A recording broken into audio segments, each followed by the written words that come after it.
গতকাল যে ঘটনাটা হয়েছে, মানে এটা শুনলে এখনো পর্যন্ত গা আমার শিউরে উঠছে। গতকাল আমার দোকানে যেভাবে তারা হামলা চালায়, বাড়িতে আমার দোকানে যেসব কম্পিউটার, আমার প্রিন্টার মেশিন ছিল, সব ভেঙে চুরে দেয়। আমি এলাকায় মানুষকে পরিষেবা দিই, আর্মি প্র্যাকটিস করি, সে আমার ওষুধপত্র সমস্ত কিছু চারিদিকে ছড়িছাড় করে দেয়। তারপরে আমার বাড়িতে আমার মা বাবা আমি তিনজন মিলে ছিলাম রাত্রেবেলায়। সেই রাত্রেবেলাতে এমনভাবে তারা চারিদিকে আমার বাড়িতে অ্যাটাক করে যে চারিদিকে পেট্রোল ছড়িয়ে সারা সারা বাড়িটায় ছড়িয়ে দেয়। এমনকি আমার দরজার ভিতর দিয়ে আমি দেখতে পাই যে পেট্রোল দেয়, তার সঙ্গে সঙ্গে আমি উঠে যাই বাইরে। বাইরে বেরিয়ে দেখি চেঁচামেচি করতে আমার পাশের এক দাদা আসে, তার সে সময় মতো এসেছিল বলে শিকলটা তো খুলে দিয়েছিল বলে আজকে আমি আর আমার মা বাবা প্রাণে আমি বেঁচে গেছি। মানে না হলে আজকে আজকে জীবন্ত লাশ হয়ে আমরা বেরোতাম, আমি এবং আমার মা বাবা। কারা করেছে এরকম? এটা পরিকল্পিতভাবে তৃণমূলের দুষ্কৃতীরা করেছে এটা। কি চাইছেন এখন এই এক বিক্ষোভের এক কারণ? এই বিক্ষোভের কারণ আমি অবিলম্বে দোষীদের শাস্তি চাইছি এবং আমি সঠিক এটা বিচার চাইছি। এটা যেন অবিলম্বে তাড়াতাড়ি করে তাদের যেন দোষীদের গ্রেপ্তার করা হয়। আপনার নাম? আমার নাম তাপস বারিক। কাইজুড়ি অঞ্চলে ওই তাপস বারিকের বাড়িতে যে আগুন লেগেছেন, উনি বিজেপি সমর্থক, আমরাও খবর নিয়ে দেখলাম। এর সাথে তৃণমূলের কোনো যোগ সুযোগ নেই। এটা বিজেপি নিজেরা উদ্দেশ্য প্রণোদিতভাবে লাগিয়েছেন। কারণ বিজেপি ওঁদাতে আলে পানি পাচ্ছে না। আমাদের যেভাবে উন্নয়নের সংলাপ কর্মসূচি চলছে, আমরা মানুষের দুয়ারে যেতে পারছি, ওরা মানুষের কাছে যেতে পারছে না। এই জন্য ওরা ইচ্ছাকৃতভাবে নিজেদের কর্মীতে বাড়ির আগুন লাগিয়ে ওরা কর্মীর পাশে যাচ্ছেন। এটা বিজেপির নিজস্ব চক্রান্ত এবং বিজেপি নিজেরা এই ঘটনাটা ঘটিয়েছে। এর সাথে তৃণমূল কংগ্রেসের কোনো যোগ সুযোগ নেই।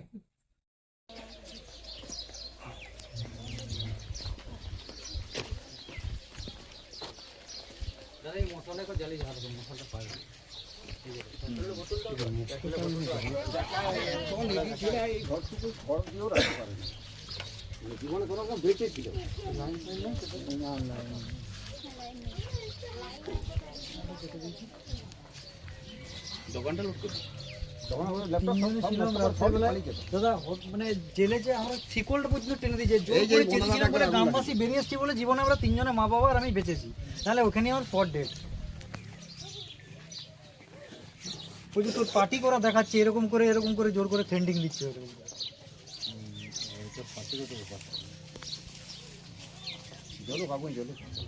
লোকেরই মানে লোকের উৎসাহতে করে। হ্যাঁ, লোকাল লোকেরই জড়িত আছে এটা।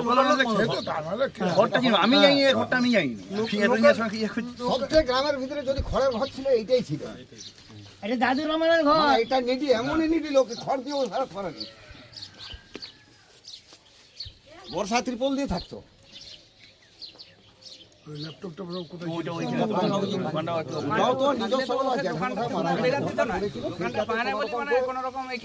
মানে আমাকে আগে শেষ করার একদম এই দোকানই থাকে, রাত্রেবেলা বাড়ি দিয়ে দোকানে থাকে। দোকানে থাকে। আমার যদি দোকানে পেয়ে যেত তাহলে ওখানে আমাকে শেষ করে দিত। দোকানে আমার ল্যাপটপ থেকে কম্পিউটার সব ভেঙে চলেছে। কালকে 1 লাখ টাকা আমি ওখানে রেখেছিলাম, সেই 1 লাখ টাকা পর্যন্ত কালকে নিয়ে চলে গেছে। লোন করা ছিল, যে সিএসসি থেকে আমার ট্রানজ্যাকশন হয় আর কি, সেই টাকা পর্যন্ত সব কিছু লুট করে নিয়ে চলে গেছে। অতদিন কিছু থাকে না, অতদিন একদম কোনো আমরা ফাঁকে পড়ে থাকতাম, কোনো থাকে না।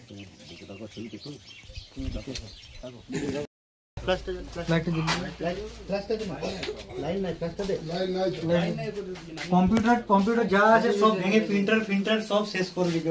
ওষুধ যা ছিল সব আমার ওইখান থেকে 1 লাখ টাকা ওষুধের জন্য সিএসসি ক্ষতিটা দেখুন, এই মনিটর প্রিন্টার একদম সব কিছু এই যেগুলো সব ভাঙাভাঙি করেছে।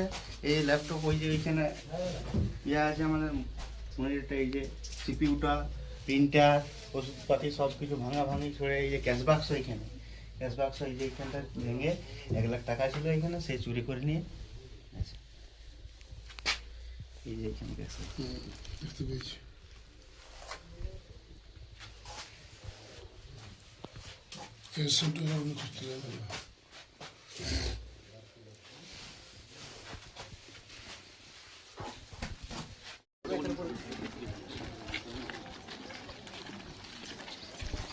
ভয়াবহ মানে যেটা বাংলাদেশের কায়দায় হিন্দুদের উপরে অত্যাচার হচ্ছে তাকে হার মানিয়ে দিবে।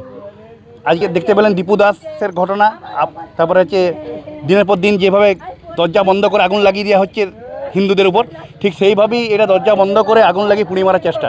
যদি জানতাম যে চুরি হয়েছে সেটা আলাদা ব্যাপার, চুরি হয়ে ওদিক চলে যেত, কিন্তু ঘর খুঁজে এসে এখানে আগুন লাগিয়ে পুড়িয়ে মারাটা এটা মানে পুরোপুরি বিজেপিকে এখানে সমাপ্ত করার চেষ্টা।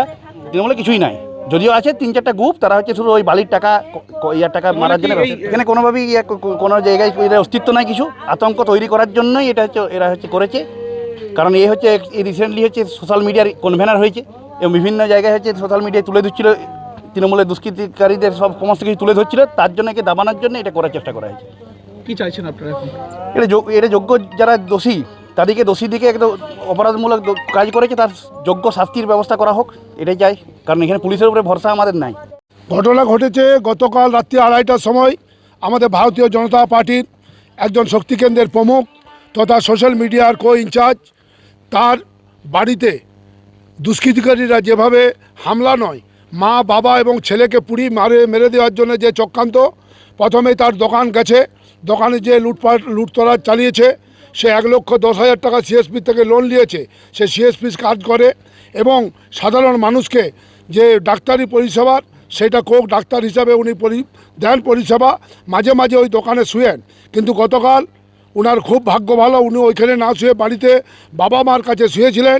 রাত্রেবেলায় দুষ্কৃতকারীরা এই দোকানপাট লুট করার পরে ওই বাড়িতে যে উনি সংযোগ করে এবং পেট্রোলের জায়গাও পড়ে আছে এবং যেটা মশালও পড়ে আছে, সেইভাবে ঘরকে পুরো জ্বালিয়ে দেয় এবং ওই আমাদের সরকারি সাহায্য নিয়ে গ্রামের লোকরা যেমন মিনি সাবমার্শাল চালিয়ে জল দিয়ে করেছে, তেমনি ফায়ার ব্রিগেডেরও গাড়ি এসেছিল, তারা নেমেছে। এখন অসহায় অবস্থায় তৃণমূলের দুষ্কৃতিকারীরা। আমার প্রশ্ন প্রশাসনের কাছে, এইখানে ফাঁড়িতে বিক্ষোভ যে পুলিশ সামনে 3 কিলোমিটার দূরে এবং সামনেই সমস্ত সিসি ক্যামেরা লাগানো আছে, অবিলম্বে পুলিশ এদিকে গ্রেপ্তার করুক এবং দোষীদের সাজা হোক, এইটাই আমাদের আবেদন। তার জন্যে আজকে আমাদের এই ফাঁড়িতে অবস্থান।